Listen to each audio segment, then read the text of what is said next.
세상의 가장 큰 범죄는 누군가의 가슴에 희망을 뺏는 것이라고 했습니다. 세상에는 누군가의 가슴에 희망을 심는 사람도 있고 또 어떤 이는 절망을 심는 사람도 있습니다. 우리는 누군가의 가슴에 희망을 심는 사람이 되었으면 좋겠습니다. 힘겨운 때를 만났다면 우리는 무엇보다 말씀으로 돌아가야만 합니다. 하나님께로 돌아가는 사람이 될 수 있어야 하겠습니다. 말씀은 우리의 희망이 무엇인지, 우리 희망이 어디에서 오는지를 아주 명백하게 말씀해 주고 있기 때문입니다. 생과 사의 갈림길에 있는 사람에게는 돈과 명예, 권력, 땅은 아무런 의미가 없습니다. 내일 내가 어떻게 될 것인가? 나는 어떻게 되는가라고 하는 질문 앞에 서게 되고 사랑하는 이들에 대한 걱정과 미안한 마음으로 가득 차게 됩니다. 사람의 희망이 끝난 그 자리에서 하나님의 희망이, 구원이 이제 시작됩니다. 저는 생명의 경각에 달린 분들을 많이 만납니다. 그런 때를 만난 분들에게 저는 지난 과거를, 지금을 바라보지 않고 하나님을 바라보게 합니다. 그것이 저의 사명이기 때문에 그러합니다. 모든 것을 이제 이를 처지에 있는 분들에게 희망을 선포하고 구원의 하나님을 바라보게 하는 것, 그 주님께 그 영혼을 의탁하게 하는 것이 저의 사명이 되고 있기 때문에 그러한 것입니다. 희망은 발이 없기에 누군가 어깨에 메고 들여와야 한다는 말이 있습니다. 희망이란 바랄 수 없는 중에 바라는 것이기 때문에 그 불 꺼진 세상에 희망의 빛을 가져온 사람이 필요합니다. 그 빛을 가져오는 사람, 그가 희망의 사람인 것입니다. 희망 없는 세상에 희망을 가져다 주고 구원을 가져다 주기 위하여 요셉은 애굽으로 갔습니다. 그렇게 희망의 사람으로 부름받은 사람이 바로 요셉인 것입니다. 요셉을 통해서 하나님께서는 기아와 폭력에 의하여 멸절 위기에 처한 이들을 건져내시고 또 하나님의 백성들로 하여금 큰 민족이 되게 하셨습니다. 그렇게 요셉은 희망의 사람이 되기 위하여 애굽으로 보냄을 받은 사람이었던 것입니다. 7년 풍년과 7년 흉년을 대비하게 하여 멸절 위기를 극복하고 그 지경에 있는 수많은 민족들을 살려내고 또 하나님의 백성들을 큰 민족이 되게 하는 것, 그것이 바로 하나님의 선하신 뜻이었고 그 사명을 요셉은 충성되이 감당했던 것입니다. 오늘 본문 창세기 47장은 몇 가지의 장면을 우리에게 보여주고 있습니다. 야곱이 애굽의 총리가 된 요셉을 만나 감격의 눈물을 흘립니다. 그리고 고센 땅에 그 일족과 함께 정착을 하게 됩니다. 애굽의 바로를 만난 야곱은 그 자신을 소개하면서 바로를 축복합니다. 그리고 극심한 기근 속에서 애굽의 모든 백성들이 재산을 팔고 땅을 팔아 요셉에게 넘기고 요셉은 그것을 바로에게 넘깁니다. 그렇게 하여 애굽 사람을 기근에서 건져내고 또 그 지경에 있는 수많은 민족들을 기아에서 살려내는 역사를 이룹니다. 애굽의 토지법을 요셉이 제정을 하고 만들어서 그들을 보호하고 살려내는 그 일을 하는 것을 봅니다. 그리고 마지막 장면에는 야곱이 죽음을 앞두고 자신이 죽으면 자신을 이 애굽 땅에 묻지 말고 약속의 땅인 가나안에 묻어달라고 요셉에게 신신당부를 하면서 맹세를 하게 합니다. 바로 이 내용이 창세기 47장의 내용이 되겠습니다. 요셉은 자신에게 주어진 그 때와 소명을 알고 충성스럽게 사명을 감당합니다. 자신의 때를 알고 자신이 할 일이 무엇인지 아는 것만큼 중요한 일도 없습니다. 인생에는 모든 것이 때가 있다고 했습니다. 그 때에 따라서 사는 것이 지혜로움이다라고 말씀하고 있어요. 심을 때가 있으면 거둘 때가 있는 것이라고 말합니다. 세울 때가 있으면 허물 때가 있다고 말씀을 합니다. 만날 때가 있으면 헤어질 때가 있다고 말씀을 하고 있습니다. 싸울 때가 있으면 평화할 때가 있다고 말씀을 하고 있습니다. 근데 중요한 것은 하나님께서 모든 때를 아름답게 하신다라고 말씀하고 있습니다. 우리의 젊음의 때를 주님께서 아름답게 하기를 원하십니다. 우리의 중년의 때를 아름답게 하기를 원하십니다. 우리의 노년의 때를 아름답게 하기를 원하십니다. 근데 많은 이들이 그 때를 놓쳐버려요. 그 때를 잘못 알고 행하다가 자기 삶을 망가뜨리는 일들이 너무 많은 것입니다.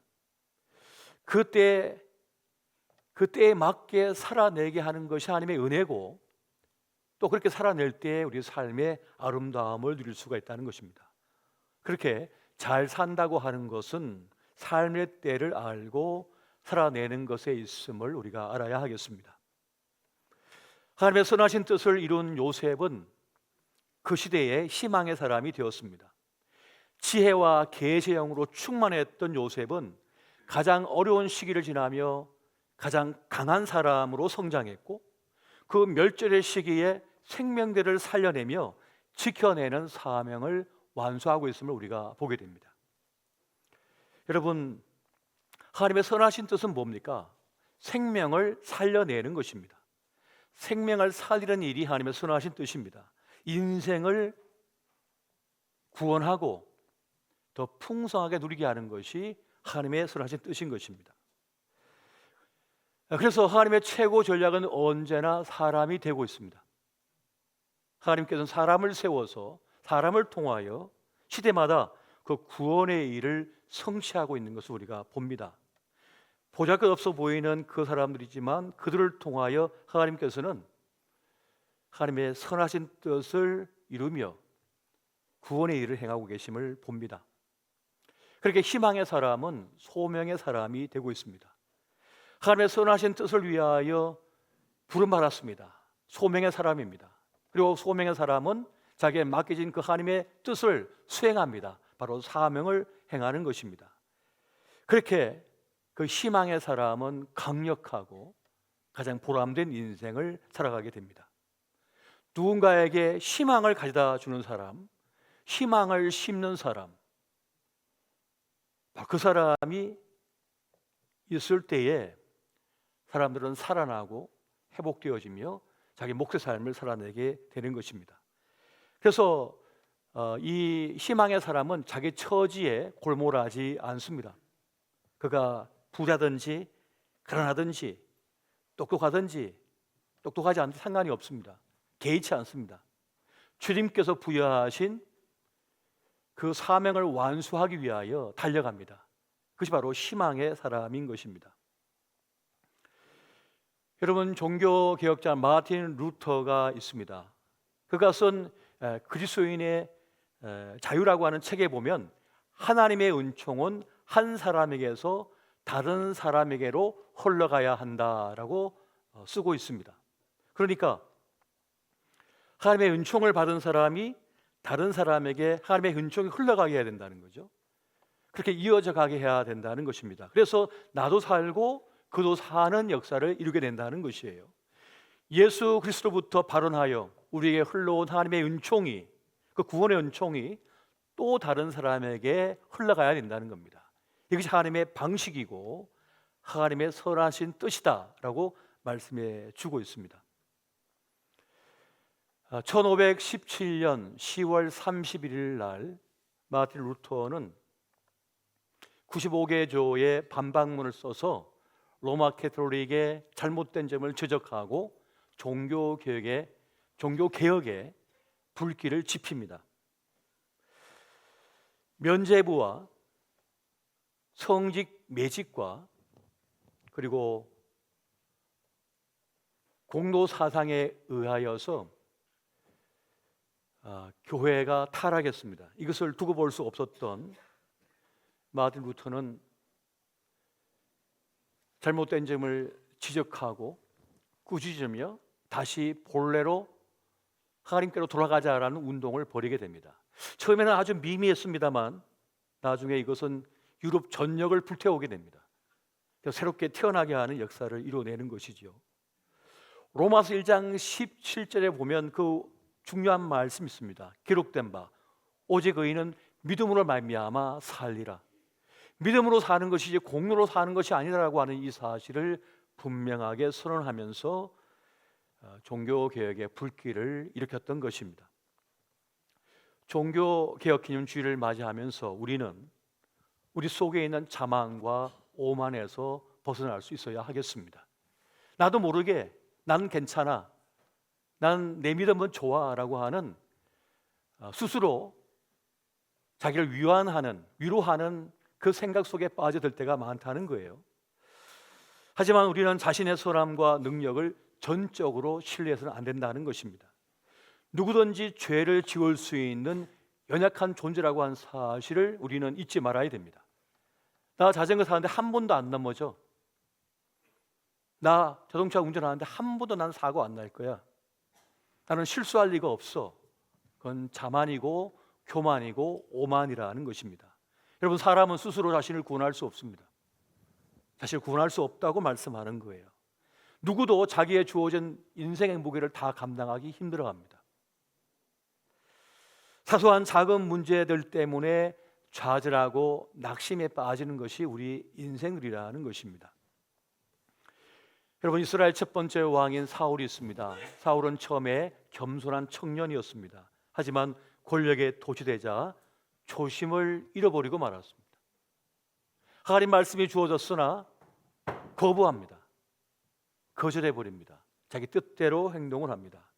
사무엘 선지자가 그에게 기름을 부었기에 꾸짖고 하나님께로 돌아오게 하고자 했지만 최고 권력을 가졌고 군대를 소유하고 있으며 모든 백성의 지지를 받고 있고 모든 정치인들의 환호를 받고 있는 그를 어떻게 할 수 없었습니다.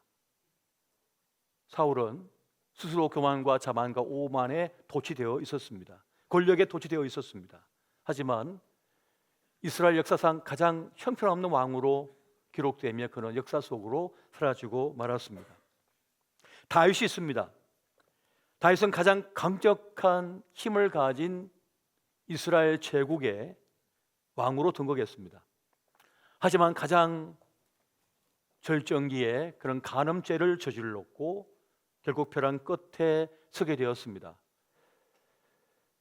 하나님께서 나단 선지자를 보내서 다윗을 꾸짖습니다. 다윗은 자신의 죄가 지적당하자 꾸짖음 당하자 그 앞에 엎드리며 통곡을 합니다. 참회를 합니다. 그 회개 때문에 다윗은 왕위를 유지할 수 있었고 그런 이스라엘 역사상 가장 위대한 왕으로 기록될 수 있었습니다. 만약 그가 회개하지 않고 참회하지 않았다면 사울 왕과 같은 처지의 인생이 되고 말았을 것입니다. 그렇게 시대마다 하나님께서는 사무엘 선지자와 같은 그리고 나단 선지자와 같은 하나님의 사람을 보냅니다. 그리 바로 희망의 사람이 되고 있는 것입니다. 아드 폰테스, 본질로 돌아가라, 근원으로 돌아가라, 하나님께 돌아가라는 말입니다. 종교개혁을 말할 때 하는 말이 아드 폰테스입니다. 본질로 돌아가라, 하나님께로 돌아가라.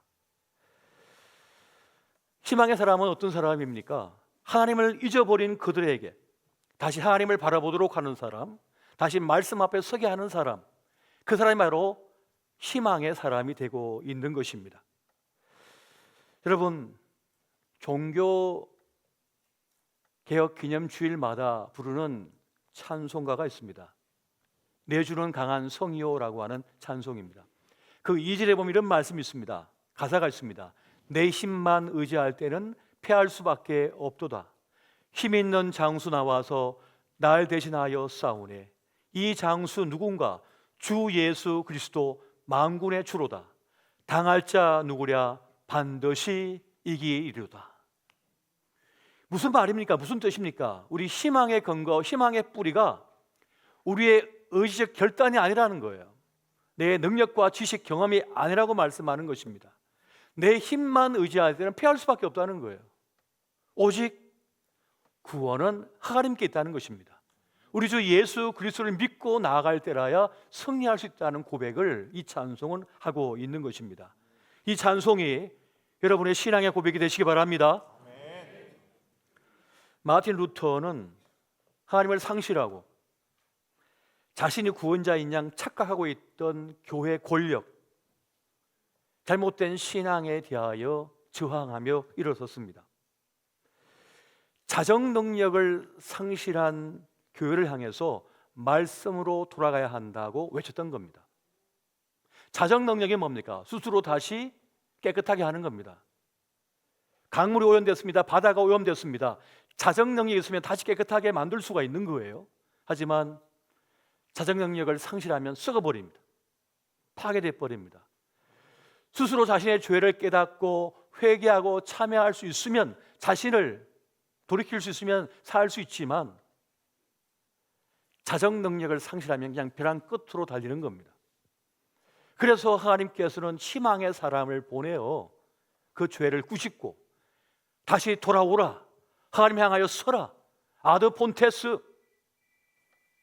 본질로 돌아 하나님께 돌아오라고 말씀을 하게 하신 것입니다. 여러분, 천문학적인 돈을 갖고 있었습니다. 캐톨릭이 당시에 유럽 전역의 대부분의 땅을 소유하고 있었습니다. 세상의 모든 권력자들, 왕들이, 유럽의 왕들이 교황청의 제가를 받아야 됩니다. 그 앞에 무릎 꿇고 기름 부음을 받아야만 왕이 될 수가 있었습니다. 유럽 전역의 수많은 사람들이 신자였습니다. 절대 권력을 가지고 있었던 거예요. 그러다 보니까 하나님의 자리에 서버렸습니다. 하나님의 영광을 가로채 버렸습니다. 그 가운데 결국 타락하고 말았습니다. 변질되고 말았습니다. 하나님께서는 희망의 사람 마르틴 루터를 세워서 그들의 죄를 꾸짖고 다시 하나님께 돌아오라는 외침을 하게 했습니다. 그 불길이 유럽 전역을 불태웠습니다. 변화시키기 시작했습니다. 하나님의 때, 하나님의 시간에 하나님께서는 희망의 사람을 세워 구원의 일을 이루고 계심을 여러분 믿으시기 바랍니다. 교회된 우리는 매 순간 끊임없이 자신을 부인할 수 있어야 됩니다. 자신을 부정할 수 있어야 됩니다. 그렇지 않으면 타락합니다. 변질됩니다. 구원은 하나님께 있다는 사실을 인정하고 고백하지 않으면 우리의 신앙은 퇴락하게 되어 있습니다.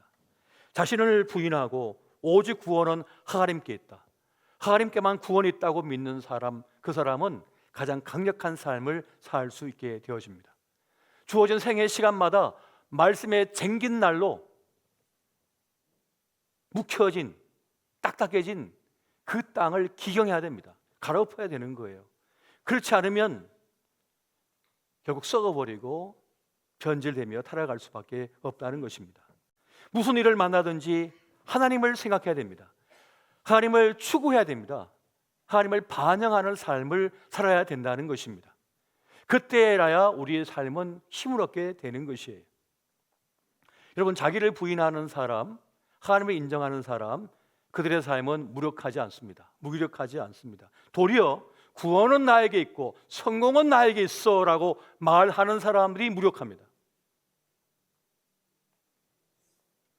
구원은 나에게 있어, 성공은 나에게 있어 하는 사람들이 쓰러져 버립니다.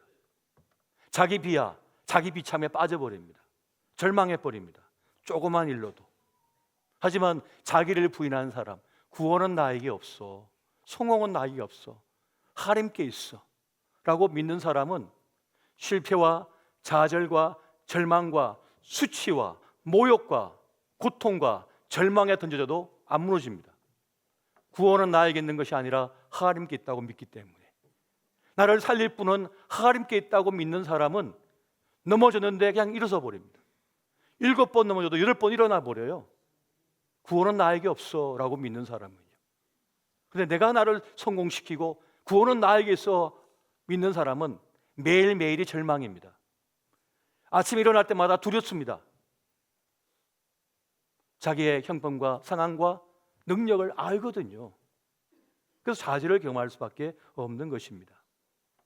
하나님을 인정하고 하나님을 따르고자 하는 사람은 자책과 자기 비하, 상처에서 벗어나게 됩니다. 이것이 신앙의 신비이고 믿음의 힘이 되고 있는 것입니다. 용납하여 주시고 용서해 주시고 새로운 길을 열어주시는 하나님 덕분에 우리는 부끄럽지만 이 허물을 가지고 두려움 없이 살아가게 되는 것입니다. 난 부족해, 나 실패했어, 나 아픔 있어, 나 더럽혀졌어. 그러나 이 부끄러움을 안고 살 수 있는 이유는 뭡니까? 그걸 받아주신 하나님이 있다는 사실을 믿기 때문에. 하나님께서 나에게 새로운 기회를 주시고 나를 돌봐 주실 거야, 나를 책임져 주실 거야 라고 하는 믿음이 있으니까 안 무너지는 겁니다. 안 넘어지는 겁니다. 절망하지 않는 것입니다. 여러분, 완벽한 사람은 없습니다. 실수가 많습니다. 실패가 많습니다. 근데 주님은 말씀합니다. 괜찮아, 좀 실패해도 괜찮아, 내가 있잖아 라고 말씀하는 겁니다. 뭐 두려워하지 마, 걱정하지 마, 내가 함께 하잖아 라고 주님께서 말씀하시는 겁니다. 하나님께서 실패한 나를, 절망한 나를, 아파하는 나를 지켜주시고 함께 하심을 믿으시기 바랍니다.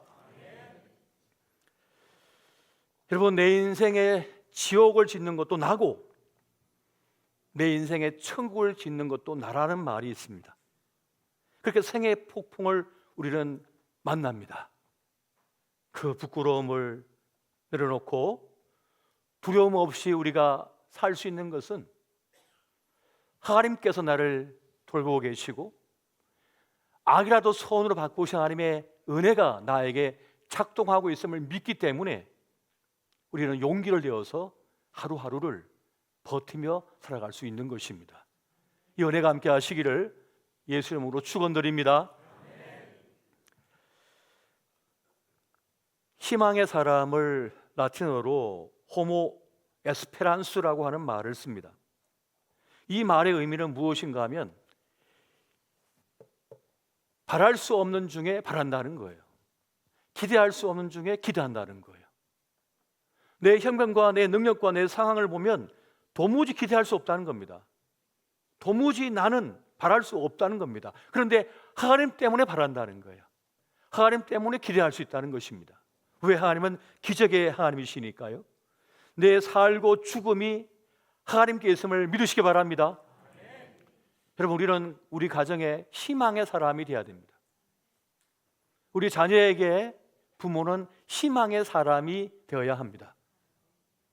아들아, 딸아, 괜찮아. 살다 보면 실수할 수 있는 거야. 실패할 수 있는 거야. 너무 걱정하지 마. 괜찮아. 이렇게 말해주는 사람이 필요한 거예요. 아빠가 있잖아, 엄마가 있잖아. 난 늘 너 곁에 있을 거야.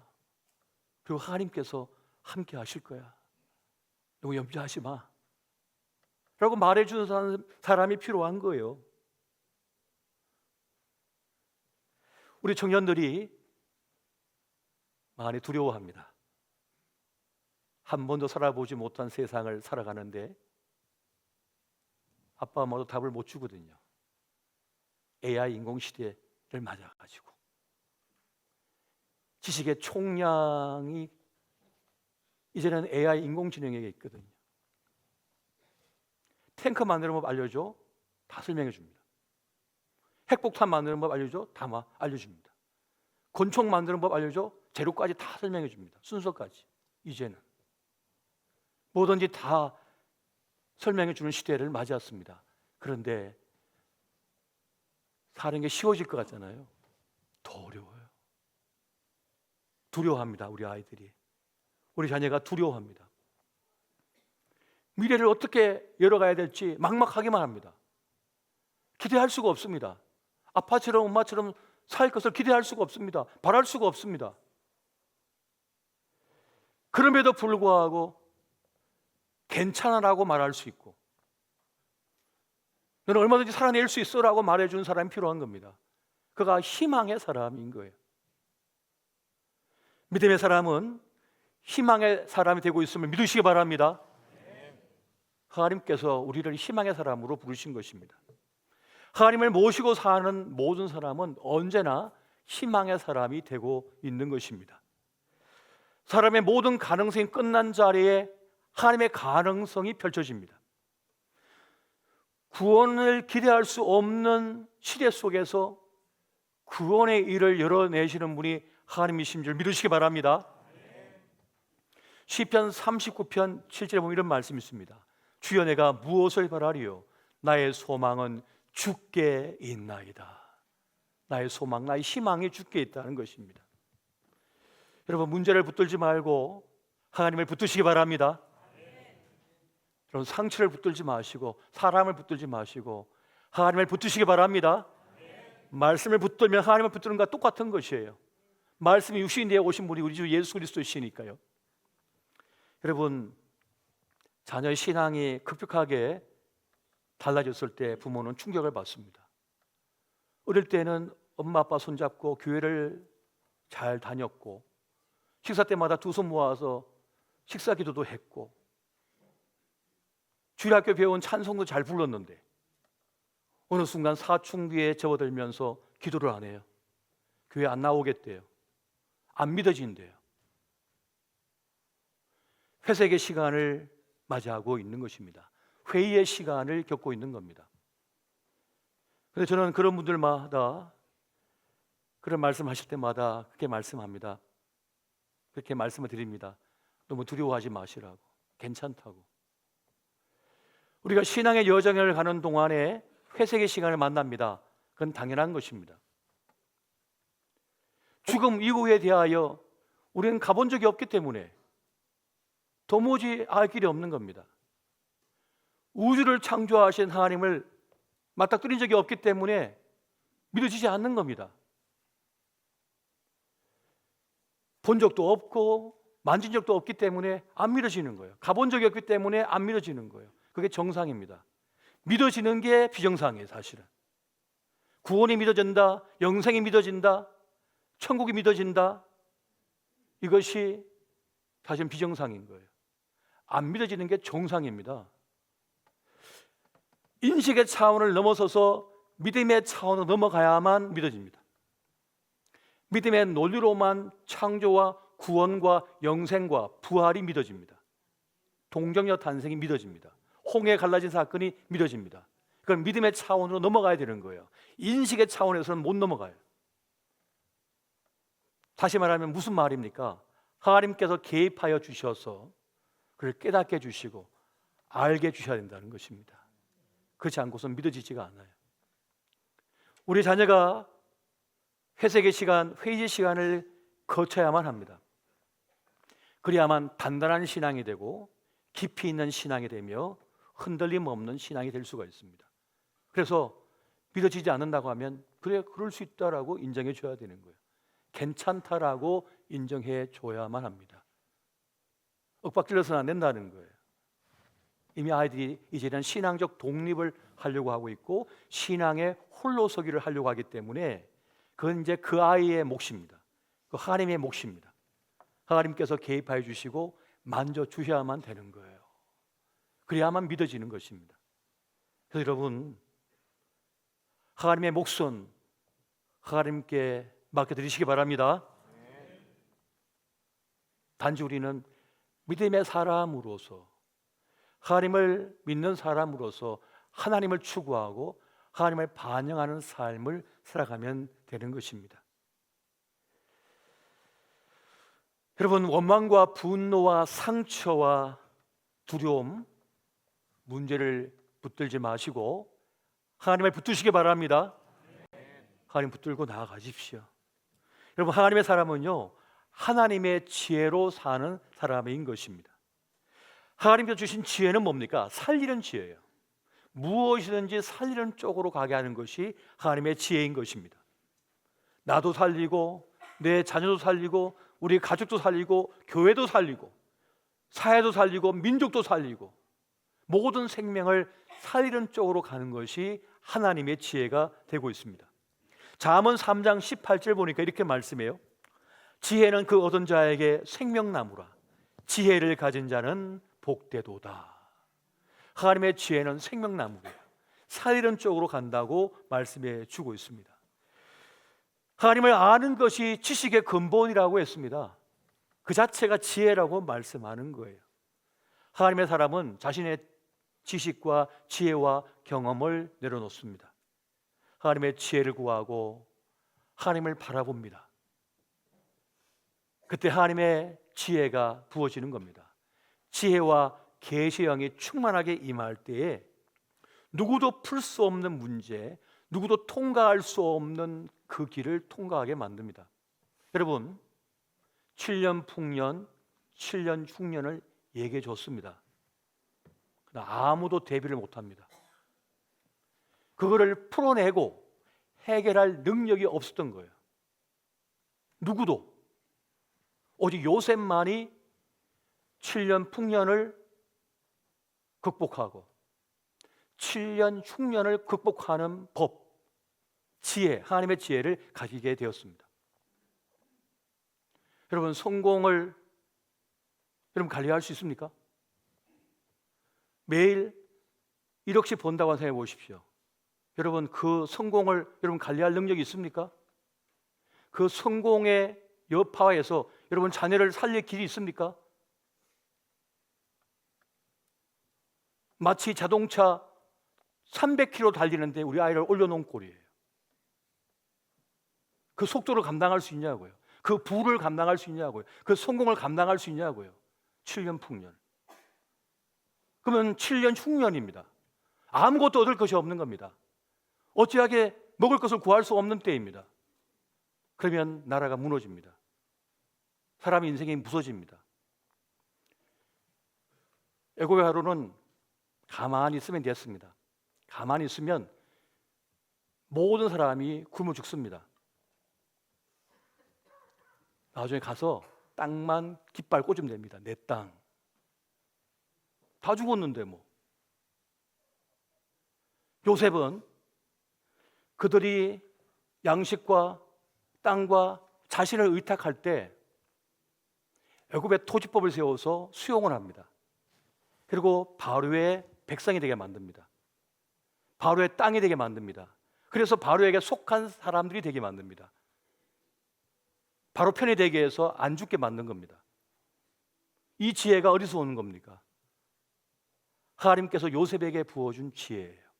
그래서 나도 살고 그들도 살리는 그러한 큰 일을 이루어낸 겁니다. 누구도 생각할 수 없었습니다. 오직 지혜와 계시의 영으로 충만했던 요셉만이 해낼 수 있었던 일인 거예요. 그래서 그는 희망의 사람이 되었던 것입니다. 여러분, 신명기 15장 11절 말씀 같이 한번 보겠습니다. 자, 시작. 땅에는 언제든지 가난한 자가 그치지 아니하겠으므로 내가 내게 내게 명령하여 명령하여 이르노니 너는 반드시 내 땅 안에 내 형제 중 곤란한 곤란한 자와 자와 궁핍한 궁핍한 자에게 내 내 손을 펼지니라. 펼지니라. 아멘.